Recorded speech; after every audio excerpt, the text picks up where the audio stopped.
Most people think hypercars are just about speed, loud engines, fast acceleration, a Bugatti here, a McLaren there.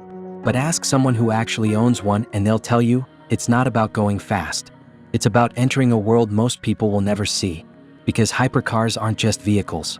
They're signals, membership cards, keys to a completely different level of life. Let's get something straight. A hypercar isn't a sports car. It's not a Ferrari you lease for the weekend or a Lamborghini you rent in Miami. Hypercars exist in a different universe. Think Bugatti Chiron. Think Koenigsegg Jesko. Think Pagani Huayra. These cars start at $3 million and go up from there. And yet, money alone doesn't always buy you one. That's the first thing most people don't know. You can't just walk into a dealership and order a Bugatti. You need approval. You need relationships. You need to be known. Buyers are vetted. Backgrounds checked. Sometimes you don't even pick the color. The brand decides. Because these aren't sales. They're invitations. In London, there's a collector who owns 4 hypercars, none of which are parked at his home. They're stored in a temperature-controlled garage beneath a private building with biometric access. Each car is insured for more than the average house. And yet, he doesn't drive them to impress anyone. He drives them to feel something only a few people in the world understand. Because here's the truth. Hypercars are not for the roads.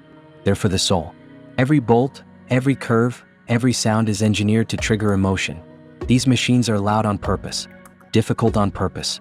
Some have no infotainment systems, no cup holders, no reverse cameras. They're not made to be practical. They're made to remind you you're alive. And yet, here's the paradox. Most owners rarely drive them. Some never do. They keep them hidden, covered, maintained like artwork. And for good reason. Some hypercars gain value over time. A McLaren Speedtail sold in the US recently for double its original price, without ever being registered.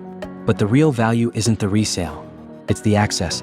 Own a hypercar and you're invited to private track days, dinners with CEOs, and secret meetups in Monaco or Palm Beach. You're part of a network where everyone is quiet, powerful, and deeply private. No loud bragging, just nods and engines.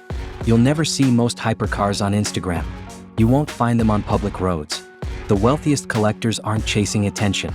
They're collecting emotion, precision, legacy. To them, a hypercar isn't about being seen. It's about disappearing into a moment only they can afford to experience. So the next time you hear a roar in the distance and wonder what just flew past, remember this. That wasn't just a car. That was someone sending a message. A message that says, I don't just drive fast. I live in a world where most people never even get the keys.